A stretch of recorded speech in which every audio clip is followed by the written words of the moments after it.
नमस्कार. सुदगील संवाद आंबटगोड या चॅनलमध्ये आपणा सर्वांचे हार्दिक हार्दिक स्वागत. या चॅनलची निर्मितीच मुळात कल्याण डोंबिवली परिसरातील नामवंत व्यक्तींचा प्रवास आणि त्यांची वाटचाल आपणापर्यंत पोचवणे हा आहे.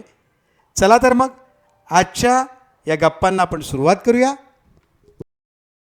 सर, आत्ताच्या या सिच्युएशनला म्हणजे आता परीक्षा अगदी तोंडावर आलेली आहे आणि फास्ट फूडचा जमाना आहे, झटकीपट. तर तुम्ही या एवढ्या कमी कालावधीमध्ये आमच्या विद्यार्थ्यांना किंवा आमच्या पालकांना काय संदेश द्याल की ज्याच्यामुळे आमच्या सर्व कल्याण डोंबिवली महापालिका परीक्षेत्रातले जे आमचे विद्यार्थी आहेत की त्यांना चांगले गुण मिळतील आणि आपल्या शहराचं नाव रोशन होईल? पालकांना संदेश देण्याची वेळ निघून गेली असं म्हटलं तर काय अवघड नाही ठरणार, कारण त्यांनी लहानपणापासूनच नीट बघायला पाहिजे. पण विद्यार्थ्यांसाठी हो, कारण प्रत्येक विद्यार्थ्याला इंटेन्शन काय असतं, पास व्हायचं, चांगले मार्क्स मिळवायचे, हे त्याचं बेसिक इंटेन्शन. त्याला वाईट वागावं असं वाटतच नाहीये, कधीच नाही. त्याला फेल व्हावं असं वाटतच नाही. मला तर वाटतं की फेल होण्यासाठी खूप जास्ती मेहनत घ्यायला लागते.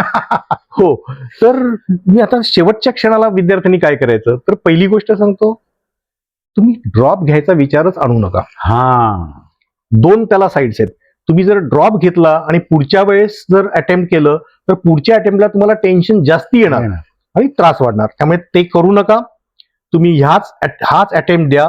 हा अटेम्प्ट बिनधास्त द्या. मग आता बिनधास्त म्हणजे काय? अरे बापरे, एवढं कसं वाचू? तर एवढं नाही वाचायचंय तुम्हाला. तुम्हाला तेवढंच वाचायचंय जे पूर्वी तुम्ही वाचलंय ते जस्ट ओव्हरव्ह्यू घ्या.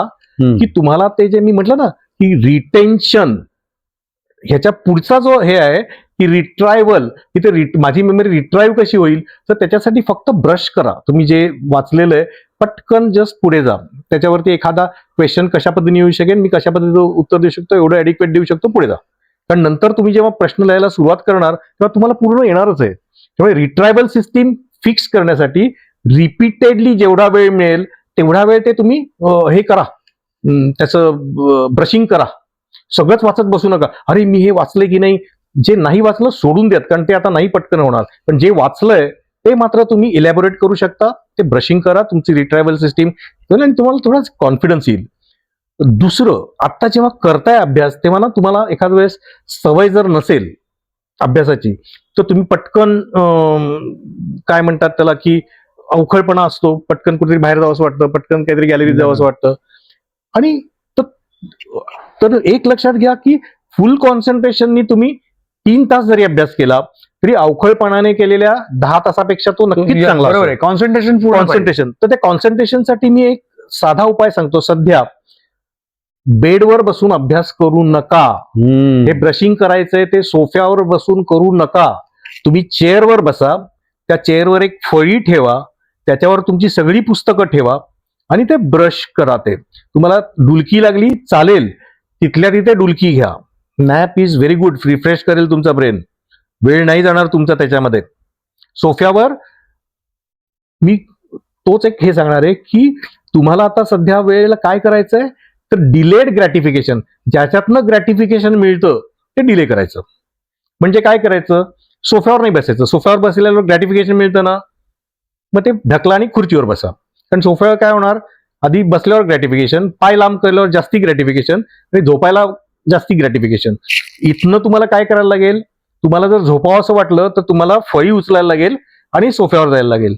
पण हे डिले झालं ना, मला झोप लागली, त्याचं ग्रॅटिफिकेशन तुम्ही डिले केलं तर उठताना तुमच्या मेंदूला कळणार, अरे नाही मी जरा आणखीन एक हे चॅप्टर वाचतो आणि मग झोपतो. दिस इज डिलेड ग्रॅटिफिकेशन. मग 2 हे केल्यावरती तुम्ही फक्त हे करायचं, दुसरा चॅप्टर पूर्ण करायचा, तिसऱ्या चॅप्टरचं अर्धवट करायचं आणि मग उठायला गेल्यावर तुम्हाला वाटतं अरे अर्धवट झालंय ना, मी तिसरं पूर्ण करतो. एक्झॅक्ट. आणि जेव्हा तुम्ही 3 पूर्ण कराल तेव्हा तुम्हाला ते तुमचा मेंदू हुशार आहे, लक्षात ठेवा. तुम्ही तुमच्या मेंदूवर विश्वास ठेवा, नक्कीच तो पुढे तुम्हाला नेईल.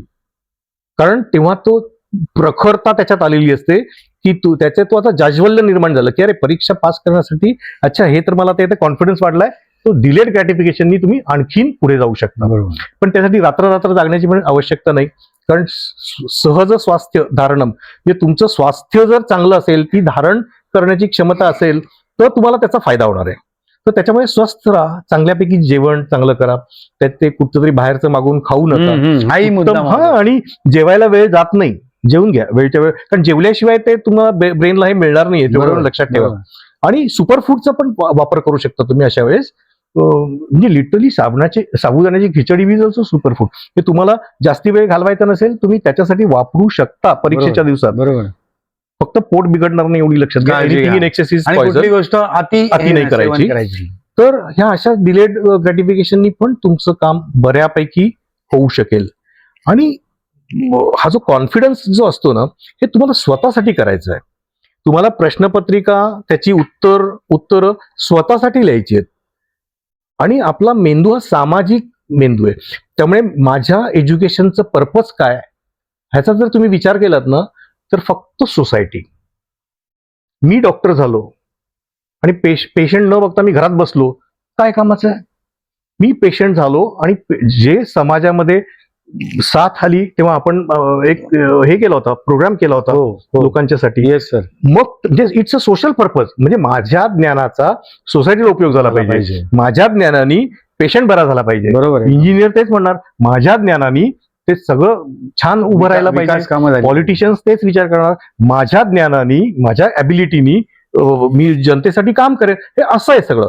मग जेव्हा शिक्षणाचं उद्दिष्टच सोशल नॉर्म्स हे करणं, बळकट करणं, सोशल कॉजसाठी काम करणं हे असतं, तेव्हा तुम्ही तुमचं फोकस कुठच्या डायरेक्शनमध्ये व्हायचं ते थोडंसं म्हणजे परीक्षेच्या आधी जर डिसाईड केलं असेल तर तुम्ही नक्कीच फोकस्ड असता, आणखीन फोकस करू शकता.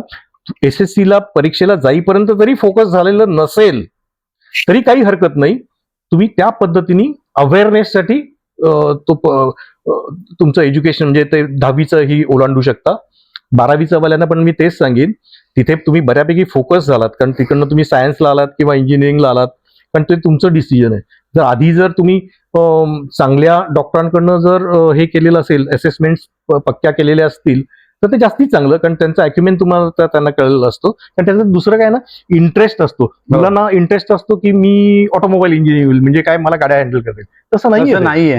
तर अॅक्युमेंट इज डिफरंट. तुमचं मॅथमॅटिक्स जर ठीक नसेल तर तुम्ही नाही हे करू शकणार. खरं. मग मला इन्स्पेक्टर व्हायचंय आणि शाळेमध्ये ते 4 वेळेला पट्टा खाल्ल्यावरती तुम्ही रडला होता, नाही चालणार ते तसं. म्हणजे तुमचा तो अॅक्युमेंट टेस्ट केला गेला पाहिजे. बरोबर. बरं ठीक आहे, पण नाही केला गेला तर 12वीला तुम्ही योग्य ते फोकस्ड आहात तर 12वीचे मार्क्स पुढच्या एक्झामसाठी जेवढे मिळवायचे ते मिळवायचेच. मनाच्या ठाम निश्चय करायचा, ते कट ऑफ, आणि त्याच्या पुढे जायचं. म्हणजे तेवढेच नाही मिळवायचे, त्याच्या पुढे जायचं. त्याच्या पुढे गेल्याने काय होणार आहे की फक्त एक्झामसाठी तुम्ही अभ्यास केला असं नाही होणार. तुम्ही ज्या दृष्टीने फोकस करताय तो सब्जेक्ट पुढच्या ह्याच्यामध्ये तुम्ही उत्तम पद्धतीने जाणार. कारण हे तुमची आता ही पुढे जायची हे अकॅडमिक एक्सलन्सच्या पलीकडे ना ऍक्च्युली दुसरं काहीच नाही. सगळ्यात बेस्ट थिंग, सगळ्यात जास्त समाधान विद्यार्थी दशेमध्ये ज्याच्याने मिळतं ते म्हणजे अकॅडमिक एक्सलन्सकडे पोहोचणं. मग तो एक्सलन्स जे पहिलं येणं नव्हे, तुमची जी कॅपॅसिटी आहे त्याला थोडंसं अपलिफ्ट करणं. एक्झॅक्ट. बरोबर. Academic excellence. बरोबर. आणि हे तुम्ही अचीव्ह करू शकता. मन ताब्यात ठेवा, तन ताब्यात ठेवा, वाटेल तसं जागरण करू नका, चांगलं खाणं पिणं हे करा. आणि मी सांगितलेल्या 2 गोष्टी महत्वाच्या लक्षात ठेवा. ब्रेन हा आपला बायोलॉजिकल कॉम्प्युटर आहे. प्रत्येकामध्येच 200 बिलियन सेल्स आहेत. त्याच्यामध्ये जी चयापचयाची क्रिया होते ती एवढी अवाढव्य आहे की तुमच्याकडे रिसोर्सेस आहेत. मला हेच मिळालं नव्हतं वाचायला, मला तेच, असं काही नाही. रिसोर्सेस आहेत. तुम्ही जेवढं केलंय त्याचं चीज करून दाखवा या परीक्षेमध्ये. And all the best to you. आजच्या या भागामध्ये आपण सुदगील संवाद आंबटगोड याच्यामध्ये आपल्या परिसरातील सर्व 10वी, 12वी, नीट, JEE या सर्व विद्यार्थ्यांसाठी खास आमंत्रित आपण केलेलं होतं. ते म्हणजे डॉक्टर संदीप जाधव सरांना. आणि मला असं वाटतं पालक आणि आमचे विद्यार्थी या दोघांनाही सरांनी अत्यंत कमी वेळामध्ये, आणि नो डाऊट थोडासा शॉर्ट पिरियड आहे, पण त्यातल्या त्या सरांनी काही मास्टर कीज हातात तुमच्या दिलेल्या आहेत. पालकांनाही नम्र विनंती आहे की तुम्ही जास्त काही अपेक्षा, जास्त कंपॅरिझन न करता मुलांना सपोर्ट करा, त्यांना कसे पुढे येतील याचा विचार करा. आणि मुलांनाही तेच सांगायचंय की पालकांचं थोडं ऐका आणि आपल्याला जे काही साध्य करायचं आयुष्यामधलं टार्गेट ते नक्की करा, निश्चित करा, म्हणजे तुम्ही टार्गेटच्या जवळ पोहोचा. म्हणतात ना ते थोडी विश करो, बडा विश करो, तसं विश करायला हरकत नाही. आणि सर्वात महत्वाचं म्हणजे आमच्या या सुदगील संवाद आंबटगोड चॅनलला सबस्क्राईब करा, लाईक करा, शेअर करा आणि फॉलो करा. आम्ही विविध कल्पना, विविध गोष्टी तुमच्यासमोर नेहमीच आणत असतो आणि आणत राहू. पण मी आजच्या या कार्यक्रमासाठी आपण मगाशी सरांचा दरवाजा खटखटला आणि सरांना अगदी आवर्जून हे केलं आणि आपलं योगायोग असो की सर आज घरीच आहेत आणि आज सरांनी इतकं सुंदर पद्धतीने मला असं वाटतं मुलांना आणि सगळ्यात महत्वाचं सर मला वाटतं पालकांना तो अविभाज्य अंग आहे. हा इतकं छान मार्गदर्शन केलं सरांचं. मी आमच्या सुद्गील संवाद आंबटगोड या वाहिनीतर्फे सर धन्यवाद व्यक्त करतो आणि धन्यवाद. सर्व विद्यार्थ्यांना पालकांना all the best. All the best.